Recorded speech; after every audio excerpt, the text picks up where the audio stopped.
Assalamualaikum warahmatullahi wabarakatuh. Nama saya Katama Aulia, kelas 12 OTKP 2 SMK Negeri 16 Jakarta. Di sini saya ingin mendemonstrasikan hasil evaluasi perlatik perlindungan dan penegakan hukum dalam masyarakat untuk menjamin keadilan dan kedamaian. Poin pertama itu ada hakikat perlindungan dan penegakan hukum. Hukum adalah aturan yang bertujuan mengatur pergaulan hidup yang dibuat oleh lembaga yang berwenang, bersifat mengikat dan memaksa, dan dikenakan sanksi bagi yang melanggar. Perlindungan hukum.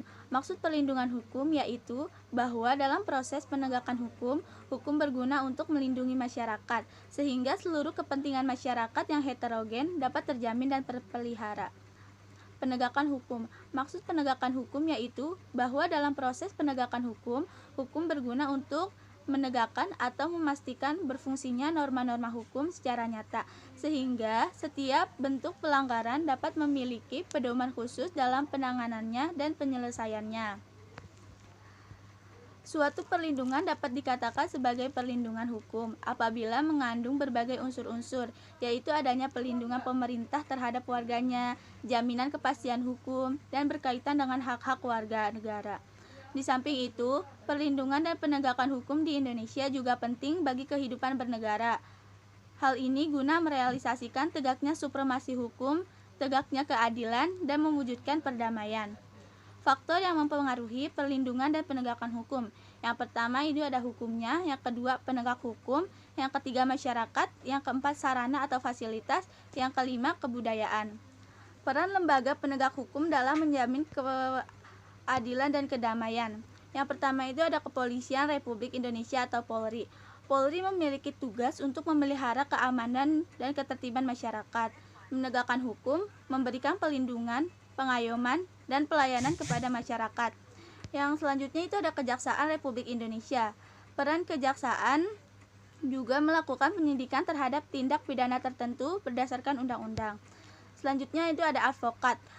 Peran advokat atau pengacara dalam perlindungan dan penegakan hukum adalah memberi bantuan hukum kepada subjek hukum seperti membuat dan mengajukan gugatan, jawaban, tangkisan, sangkalan, mendesak segera disidangkan atau diputuskan perkaranya, dan sebagainya. Selanjutnya itu ada hakim. Peran hakim dalam perlindungan dan penegakan hukum adalah menerima, memeriksa, dan menuntaskan perkara hukum berdasarkan asas bebas, jujur, dan tidak memihak dalam sidang sesuai ketentuan perundang-undangan. Yang terakhir itu ada KPK. Peran KPK dalam perlindungan dan penegakan hukum antara lain melakukan pemberantasan tindak pidana korupsi, melakukan penyelidikan, penyidikan, dan penuntutan terhadap tindak pidana korupsi. Selain itu, melakukan pengesahan terhadap tindak pidana korupsi. Yang terakhir, poin terakhir itu ada dinamika pelanggaran hukum. Ada beberapa contoh perilaku pelanggaran hukum, yaitu 1. Melanggar tata tertib sekolah. Pelanggaran tata tertib dapat berupa bolos, absen, tawuran, maupun datang terlambat. Pelanggaran tersebut biasanya akan diikuti sanksi berupa hukuman langsung dari guru atau mendapatkan peringatan dari guru BK. Yang kedua itu melanggar tata tertib lalu lintas. Dalam berlalu lintas, pelanggaran yang sering dilakukan adalah tidak memakai helm dan melanggar rambu lalu lintas. Padahal peraturan tersebut dibuat untuk keselamatan di jalan raya. Sanksi yang bisa diterima pelanggar adalah berupa penilangan dari pihak kepolisian hingga dipenjarakan. Yang terakhir itu melanggar hukum pidana. Pelanggaran yang dilakukan seperti mencuri, membunuh, dan mengedarkan narkoba, di mana sanksi yang akan diterima pelanggar hukum pidana adalah hukuman yang sesuai dengan perundang-undangan yang berlaku, seperti dipenjarakan.